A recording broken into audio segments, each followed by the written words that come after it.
This is how narcissist predators feed on you like you're their supply.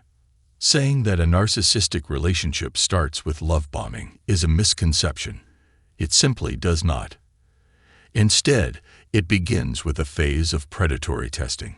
Before selecting you as their main source of supply, a narcissist carefully evaluates you for certain traits: compassion, kindness, forgiveness, empathy, and most importantly, past trauma.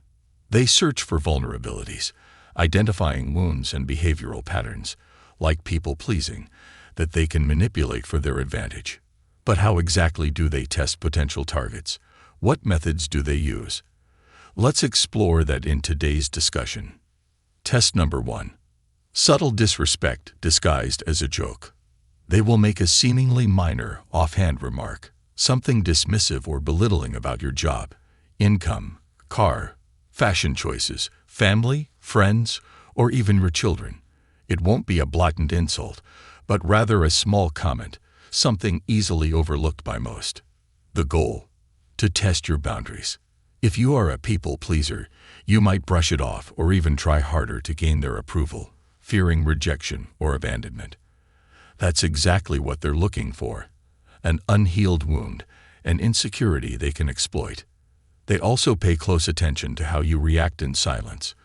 If you don't address the comment, they interpret your lack of response as a green light to escalate their behavior. They see silence as permission to push further. This is how they operate: testing the waters, disguising insults as jokes, and watching your reaction. If you do call them out, they may either gaslight you by saying you're overreacting, or "I was just joking." In some cases, they might even offer a fake apology, understanding that you won't be an easy target. This is why you should never tolerate even the slightest form of disrespect, regardless of intent. If someone comments on your appearance, whether it's about your eyes, nose, hair, or even your car, it's a sign that they're testing boundaries. They don't know you personally yet, so they have no right to get that familiar so soon. What they're doing is making a small, seemingly harmless remark to gauge how much they can push, like dipping a toe in the water before diving in. Test number 2. Attempting to change something about you. Let's say you're wearing a dress that you like and feel comfortable in. Out of nowhere, they say, "That doesn't look great on you. Let me get you something better." On the surface, this might seem like a generous offer, but their real intention becomes clear when you go shopping together. Instead of asking for your opinion or collaborating on the choice, they take full control. They pick the dress themselves, without considering what you like. But they don't stop there. Once they've chosen the dress, they discard your old one right in front of you, without hesitation, without permission. Just like that. The act is so abrupt and abnormal that it leaves you in shock, questioning, who does something like this? The confusion is deliberate. This isn't just a random quirk. It's a calculated move to see how much control they can exert over you. At this moment, you might stay silent, perhaps out of politeness, not wanting to start an argument over something that seems small. You tell yourself, "I'll bring it up later," but you never get the chance. The topic is closed, never to be revisited. And in their mind, they've just confirmed something. You're willing to compromise yourself for them. This is precisely why, when someone enters your life and immediately pushes you to change something about yourself that you're perfectly comfortable with, you should recognize it as a red flag. Test number 3. Compliments as a tool for manipulation.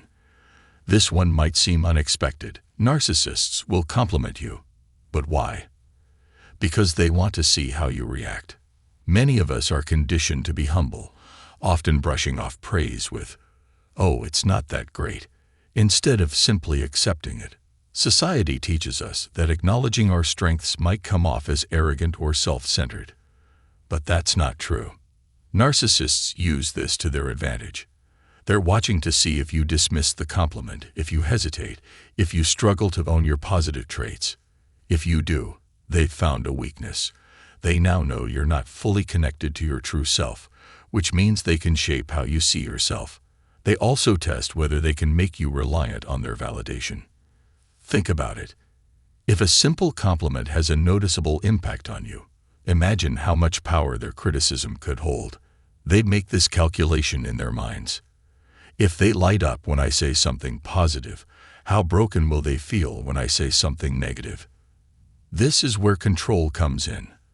The more you feel uncertain, guilty, or insecure, the easier it becomes for them to manipulate you.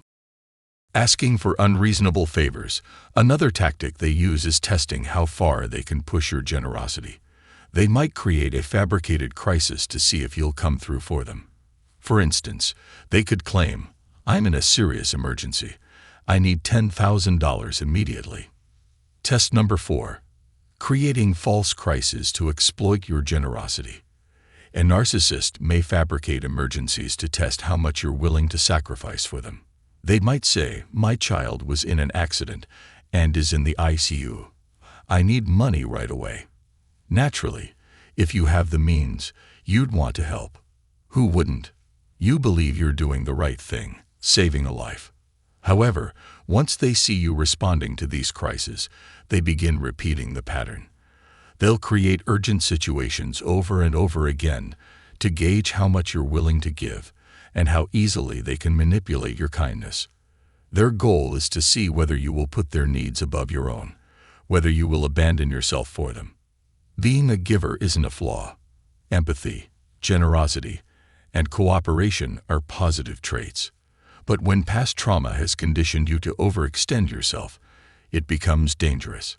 Narcissists seek out those who have a tendency to give endlessly, knowing they can exploit it for their benefit. By testing your limits, they determine just how much they can take from you before you push back, if you ever do. Test number 5. The heartbreaking sob story. This is one of the most well-known tactics. They'll share a deeply emotional story to see how you respond.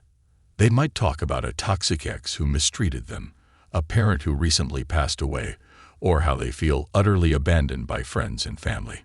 Their goal? To trigger your empathy and make you feel responsible for their well-being. They want you to think, "Everyone else has let them down. I won't do the same." This is a carefully crafted setup to turn you into their fixer, their rescuer. And if you unconsciously accept that role, you've just been selected as their primary source of emotional supply. Of course, being compassionate isn't wrong. But when a narcissist uses these stories as bait, they're not looking for understanding.